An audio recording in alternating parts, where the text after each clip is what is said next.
And welcome back to PCC Connection. I'm Michael Engel, your host. We've been visiting with a lot of wonderful guests here. Jeanette Garcia, local educator representing the 3rd Congressional District for the Colorado Commissioner of Higher Education.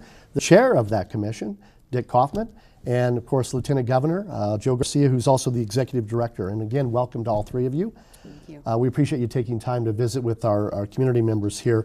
I want to talk about several factors here. Let me start with the Lieutenant Governor. Concurrent enrollment, community college, and now transferability up to higher education. These are all incredible things that are happening that probably were not really fully developed when we were going to college. But let me talk about concurrent enrollment. It really has just become a key part of community colleges now. And then, of course, the transferability. What does all of this mean to a potential college student out there, or a family who is saying, we need to send our children to school, but how can we afford to do this? Well, the most important thing is it does make college more affordable, because you can earn a lot of college credits while you're still in high school, while you're meeting your high school graduation requirements, and do that at no cost. And then you can transfer those credits, whether to university like CSU Pueblo or here to public community college. If your ultimate goal is to get a bachelor's degree, you can earn some credits for free through concurrent enrollment. You can earn other credits very inexpensively here at Pueblo Community College. You can then transfer all those credits to CSU Pueblo, which has one of the lowest tuition rates of any university in the state. And so we're really trying to make higher education not just accessible but affordable, because we know more and more young people need to go to college now than did 20 or 30 years ago, when they could go to work in the mill or elsewhere without a college degree. Now there are fewer options for people without a college degree. We need to make sure they're getting the degree, and to do that we need to make sure it's affordable. I know you and Governor Hickenlooper have talked about the demographic shift in Colorado. Our numbers look differently, and do you feel like the Colorado Commission of Higher Education is addressing that demographic shift and trying to find those avenues of getting affordability and accessibility? Absolutely. The demographic shifts are key, and they're one of the things that we feature in our master plan goals, because we know that when we look at our Anglo population along the Front Range, we're a very well-educated state. But when you break it down by demographic groups, for example, if you look at our Latino population or our rural populations, we're not very well educated. And so we need to close those gaps. That's what we're focused on.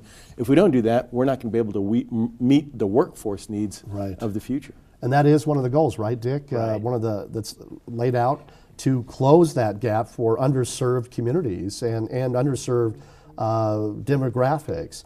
Tell me how we're going to accomplish that. Well, and let me give you one other, one reason why we're doing this. We need, in the next several decades, 65–70% of the people coming out of high school are going to have some kind of post-secondary degree, certificate, welding, bachelor, something to do a job. And so what we're trying to do through the master plan and at the commission, through the department and the Hickenlooper administration, is get more Latinos into post-secondary education, but get them to complete that education. And so that's one of our major goals. And let me give an example. So concrete. I like to give the public concrete examples. For example, we always hear about how many students, and unfortunately it went down this year from 40 to 37%, freshmen who need remedial. Right. In the past, those kids would have to go through remedial. They'd pay for it and wouldn't get any credit for it. Now we have now realized you can put a lot of those kids into a regular class, give them a little bit of tutoring. They just didn't pay for it. They passed the class. And if they pass that class, they're more likely to stay in school. Which is part of that student success piece, right? Student success. Which is closing that gap on the basic skills part, but also that intensive support network. And I know as an educator, Jeanette, you've seen this firsthand. A child, it doesn't matter if they're in 1st or 2nd grade or high school, they get a taste of that success in the classroom. It tends to keep them there. Absolutely. And that really is about achieving that. Absolutely. And Public Community College, I think, is one of our leaders in our state at being able to do that. While they're doing developmental education classes, and the field tests that you have implemented here have been quite successful. So we no longer have to just do developmental education classes and wait to get into our welding class, that they can do them simultaneously. And I think that's part of the successes that we need to have available to all citizens, because short-term achievement goals are very vital to continued success in meeting long-term goals. Indeed. And so the community college, its opportunity to have certificate programs and then associate degree programs and then potential transfers into our bachelor programs and masters, it's very, very relevant for our population to be able to have opportunities that give us incremental moments of success, all while we're continuing to supply the student support systems that they need to have. That kind of back support Absolutely. piece. Yeah, you mentioned that developmental piece, and I'm very proud because I think the community college system has really taken that and said we need to, and the iGrad program that we have here in place at Pueblo Community College is transforming lives, because it is so many of those students you were talking about, Dick, that they, I have to take this and this and this before I can take my welding class or my dental hygiene program, and we lose so many of those. And those are the individuals that. Go ahead, please. And yeah. by what Lieutenant Governor Garcia talked about, and I know you, and Jeanette talked about it, where students can actually get college credit in high school. I'm a first-generation college, graduate from my family, and from a rural area originally. And if you can take those classes in high school, it gives you the confidence that you can go forward and you can make it. You can go to college and be successful. So I think that's another component. Absolutely. Of promoting the success. And boy, I had the beauty of what I do here is I'm a faculty member as well. And when I just met a parent the other day and was explaining to them concurrent enrollment program, they were so excited. But when I said, and this is at no cost to you, what's the catch, We said, no, this is what this is about. Your child's early success now, we as a community ultimately achieve that success. Now, here's the final piece of that I think a lot of us in our community are saying is, we can educate them here, we can do concurrent enrollment, we get them here to community college, they transfer to CSUP, but we want to keep them in our community as well. And I know this is something at the state level, you and the governor have talked about, brain drain, if you will. Is the commission, and I'll open this up to any of you, is the commission looking at that piece of it as well, of how to not just educate them, get them through, graduate, but let's get them, keep them here in Colorado. That's so important, because when we talk about graduating students, we need to be asking ourselves, graduate them towards what end? And the end is to get a job.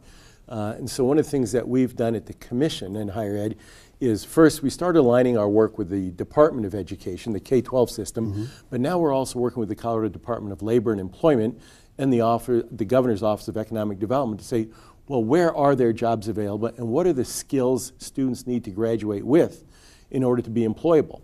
We need to provide better information to students on the front end so they're getting degrees or certificates in programs where there are jobs available and not in programs where, frankly, there's a glut of workers. And then also, as we graduate students, we need to be thinking about giving them the entrepreneurial skills, the innovation skills, so that they can go out, and if they don't find a job, they can create one. That's what will strengthen communities like Pueblo. Okay.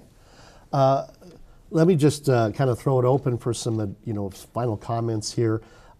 Dick, what's your next steps here with the Colorado Commission of Higher Education? I know the funding formula is coming up, but what are some things that are on the horizon for you guys? Well, we need the new funding formula, we need to align the master plan, and everybody agreed that had to be done, and we're in the process of doing that. And frankly, one of the goals under the master plan is to have more money allocated for higher education in the state, and people should know we're not advocating a tax increase, but with the economy improving, I have been more revenue, and the governor and Lieutenant Governor Garcia allocated a lot more this year.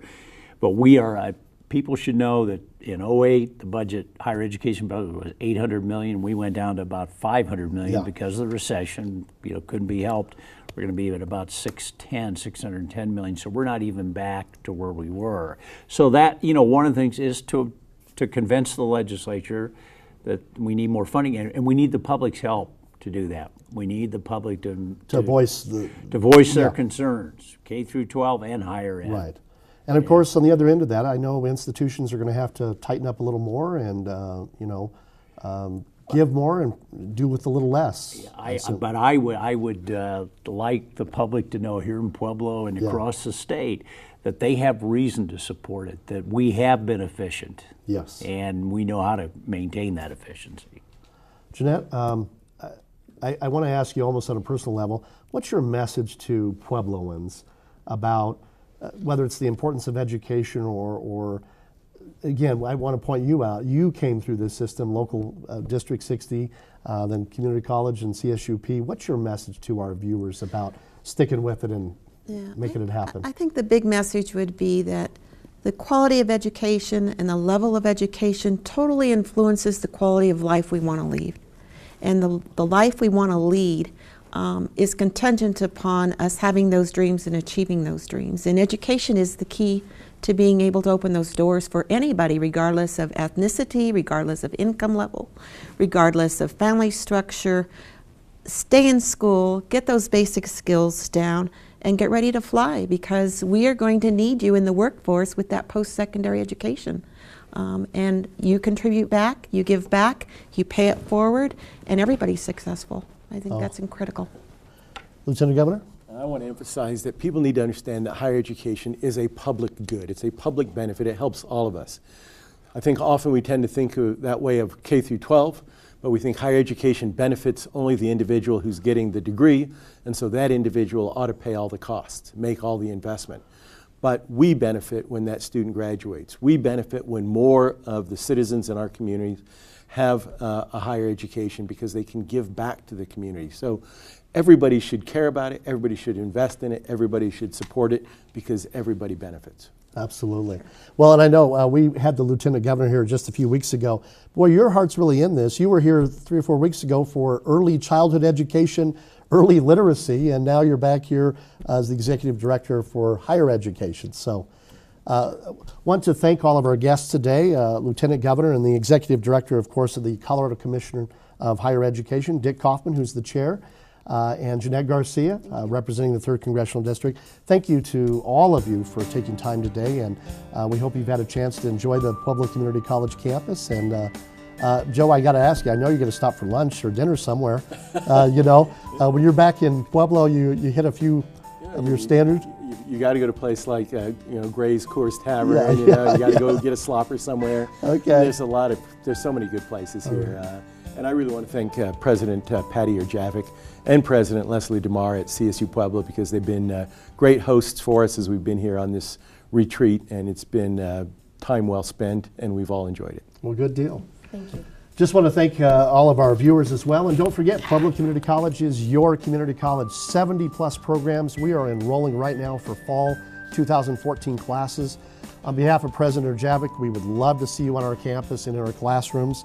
You've been watching PCC Connection, brought to you from the Center for New Media Studios at Pueblo Community College. I'm Michael Engel, and we'll see you next time.